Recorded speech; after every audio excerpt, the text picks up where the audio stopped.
Hi and welcome to today's episode in which I take the concept of the breakfast crinkle cake and make it even better. A couple of days ago I was sitting thinking I need to film something, what am I going to do? Couldn't think of anything. Then started thinking about what I'm craving and I was in the mood for something kind of crispy, bacony and cheesy. My mind went back to the crinkle cake that I did last year, I think it was. I took some philo pastry, tucked a few slices of cheese in there and then poured on like an eggy mixture and baked it. With that recipe I did the pastry in folds. This time I'm going to make like wrap, like roll type of things, and I'm going to stuff each roll. When I did that one, the cheese that I put in there was kind of a last minute addition. So I'm going to make the cheese very much a deliberate addition in this one and put bacon inside there as well. Initially I was going to make it in a bundt tin, which is almost like a donut shaped cake tin, but I suddenly panicked about having enough filling to go in there that it wasn't just going to be a really thin little thing at the bottom. I've bought 2 packets of filo, but even then I don't think that's going to do a satisfying amount in a ring shape, so I am just going to do it in this and pack this full, hopefully. I'll run you through the fillings that I'm going to use very quickly. I've got some grated vegan cheddar, it's around 350 grams. Then this is vegan mozzarella. I could only get hold of slices, so I just took the slices and shredded them down, about 160 grams. Then that is a smoked vegan cheddar. It's about 100 grams there, I think. Again, that was slices that I had to cut down. Then I've got 8 rashers of vegan bacon that I've sliced into narrow strips. And then this is 200 grams of baby button mushrooms. They needed to be used, so I just thought, well, I'll cook them off and chuck them in. I've caramelized some onions. So I've got 4 large red and 2 large white. They're very purple though, aren't they? So this is going to be a little bit odd in appearance. Sliced them all down on the mandolin and then fried them off in extra virgin olive oil. I kept the heat at 5. Mine goes up to 9, so you want it kind of a medium, slightly medium high, just to cook them off real slow. And they go nice and jammy. I'll link to the ashi mash video so you can see how to do it if you want the step-by-step instructions. I just wanted to get things done and boxed off as quickly as I could. I thought about putting some sun-dried tomatoes in there, but I've decided not to because I'm going to make a sun-dried tomato butter, because then I can cut slice of the pastry and just slather it with some of the sun-dried tomato butter. Just realised I forgot to take my filo out of the fridge 20 minutes ago. Taking it out of the fridge makes it a little bit softer and a bit easier to work with. Once I've done 1 packet of the filo, I'll then start preheating the oven, because otherwise it's going to get really hot in the kitchen and it's going to take a while, I think, to assemble all of these things. When you're working with filo, it dries out really quickly, so I'm just going to wet a towel just to drape over the rest of it while I'm working on each slice. If you're on the lookout for plenty more plant-based recipes, be sure to like this video and subscribe to the channel. Tap the bell icon if you want to get an alert as soon as anyone's published.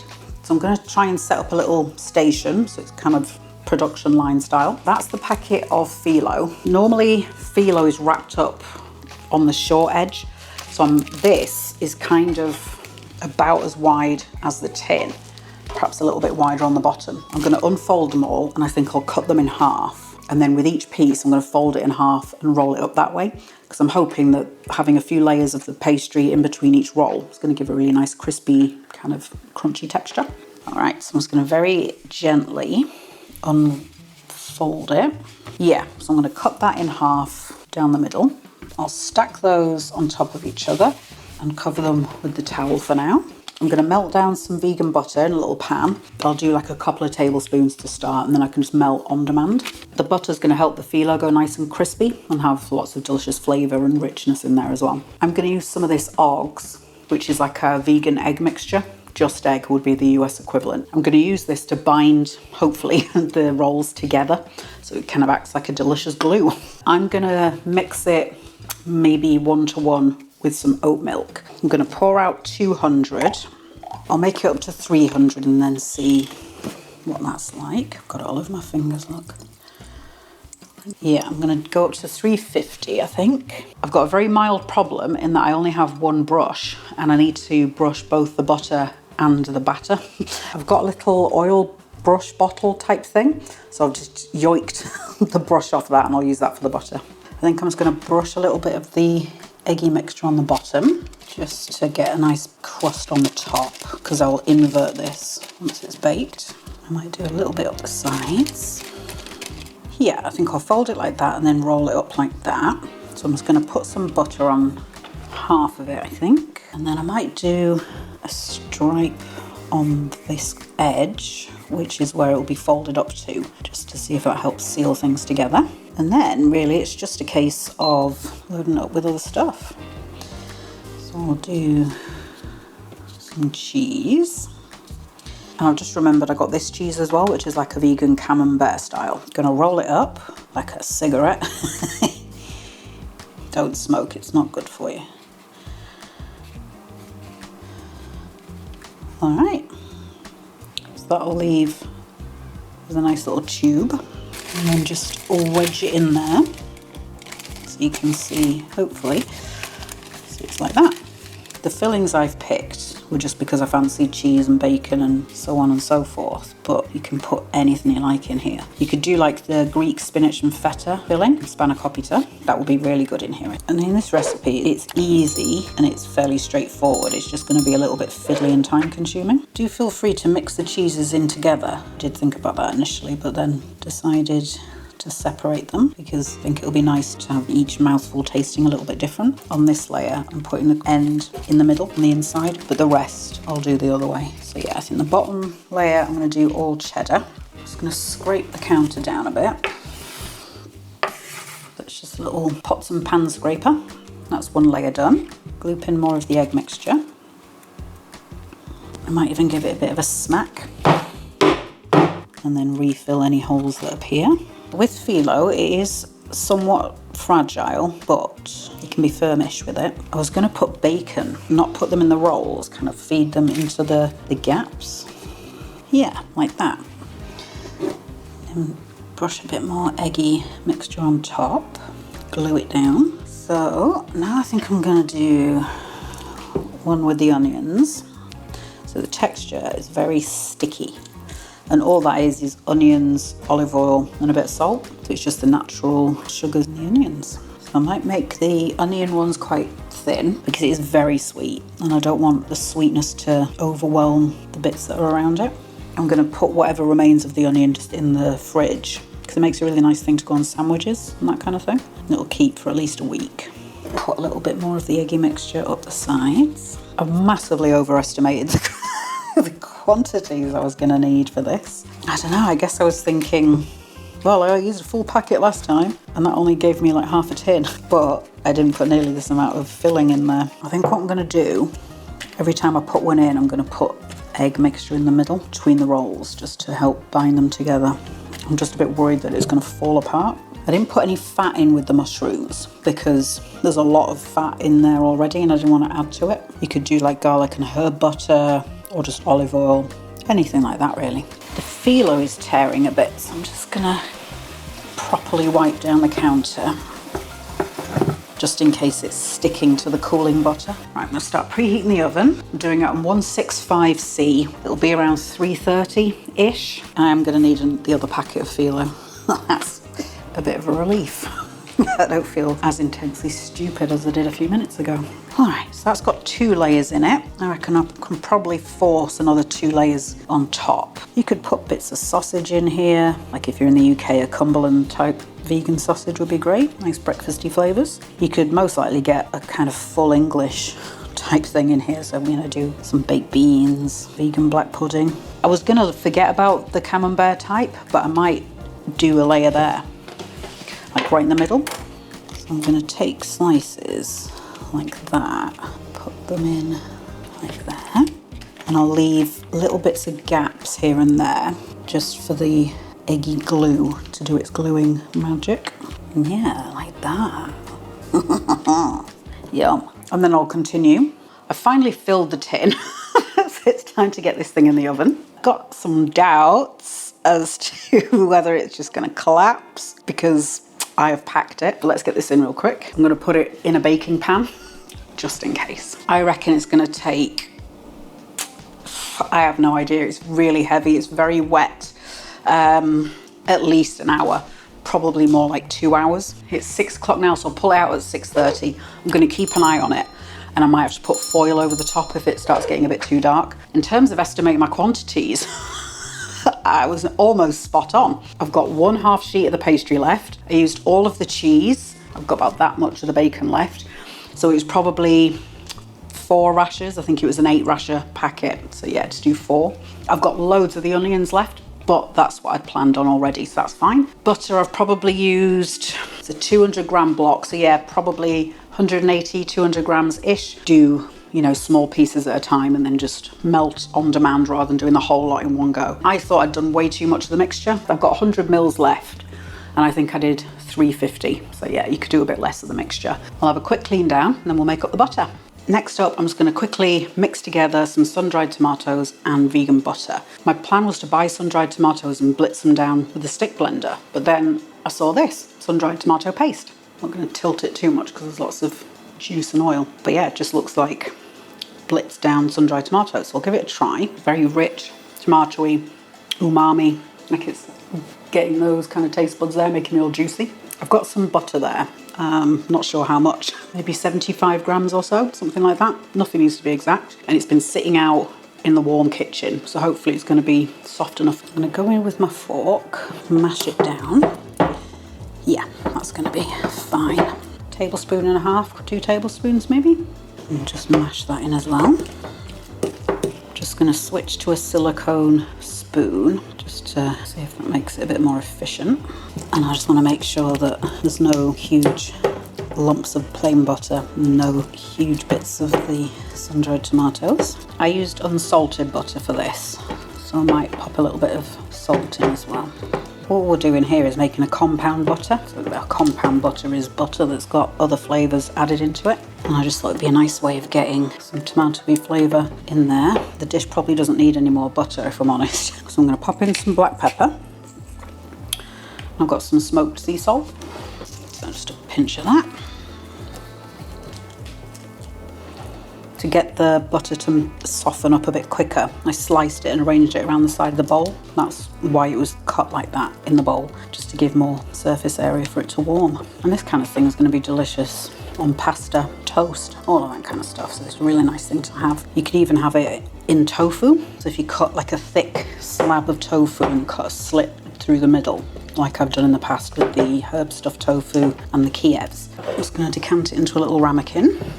Now I suspect that this butter isn't going to set nearly as firm again because the tomatoes have got that bit of oil in them. So that should sort of dilute the butter as well as the tomatoes themselves. I'm just going to use a piece of paper towel just to neaten off the top. I'm going to stick that in the fridge just because it is getting really hot in the kitchen, especially now that the oven is on. The pastry's been in for 40 minutes. I'm just going to pull it out and have a look. I mean, it's definitely firming up well.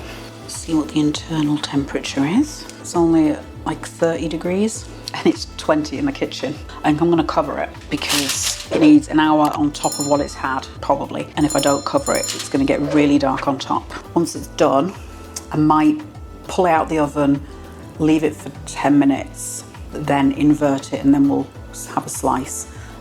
Possibly even do some eating tomorrow, depending on how stable it feels once it's out of the tin, because I don't want to cut into it and it collapse. Either way, I'll see you soon. So the dish is done. I had it in the oven for 1 hour and 45, and then I stuck the probe in and it came out at like 99 degrees C. I quickly Googled the internal temperature of a cake, what the optimum temperature should be, and it's around 98 degrees C. So I took that as a good sign that it would be done. And then I've left it for about 25 minutes just sitting on the counter. As you can see from the close-up footage that I took as soon as it came out the oven, it has sunk quite a bit. So you can see in the middle there, it puffed up and then it's sort of sunk back in and settled down. And honestly, the smells in the kitchen are just phenomenal. It smells like cheesy, faintly bacony, and then the onions as well. So I think it's going to be delicious. The one thing I didn't account for is I don't have a plate big enough to hold it. I've got the turquoise ones that you might have seen before, but they're too narrow, and then this one is too short. So I'm gonna have to put it on my board, take some pretty pictures, and then I'm gonna take off I might even split it in half. I'll see. Now comes the challenge of getting it out the tin. I am really, really glad I put that tray underneath it. If you can see there how reflective it is, that's all butter.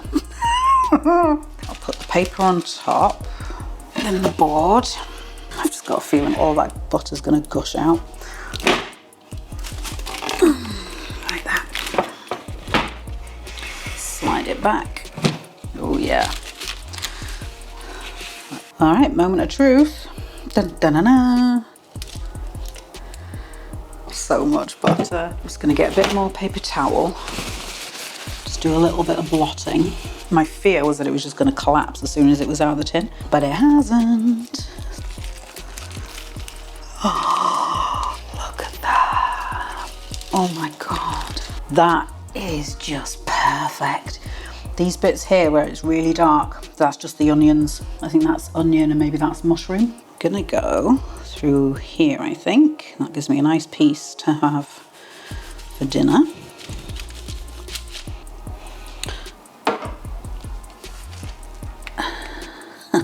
Yum. Here is our slice of pie slash heaven. Is it a pie? I don't know. Pastry, good. Baked, good. Good, good. Not 100% sure how I'm going to eat this yet. It's a hefty piece, but I wanted to take off enough that I could get it on that plate to then put it in the fridge overnight. Well, let's try just a fork. The only thing with phyllo is it can go a bit elastic. Not tough, but elastic. Almost like pasta in a way. This is going to be something that's probably better to let it cool down all the way and then heat it back up again, either in the oven or in the air fryer. Don't microwave phyllo, it'll be horrible. It'll go really chewy. I think just allow everything to cool down because then it will firm up, and then applying heat from the outside in kind of thing will heat it up, but without making everything go really liquid. Cheers.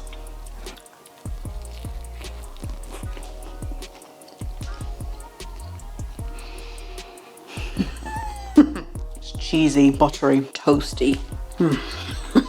Ridiculous in the best possible way.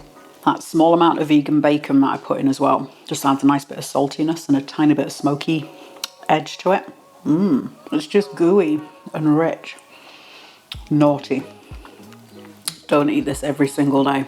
Every day, all day for a year. When I came up with the tomato butter idea, I wasn't thinking, because the last thing that needs is more butter. But for the sake of science, oh, do you know what I've got?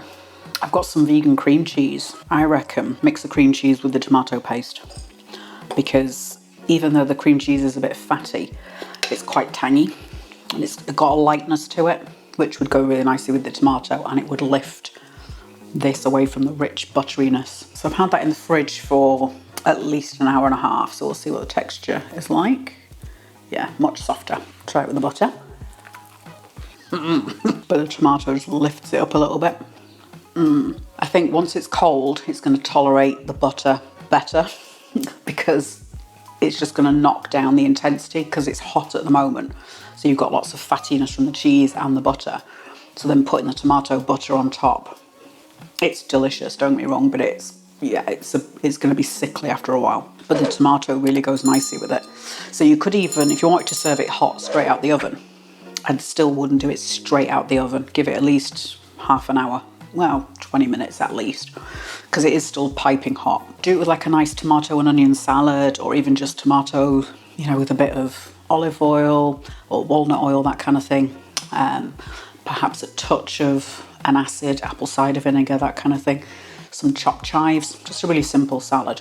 You could even do red onion, fresh red onion. The lengthiest and most complex part of the recipe is rolling everything up. So you could do a bit of a hybrid between the crinkle cake and this one by just folding the sheets up.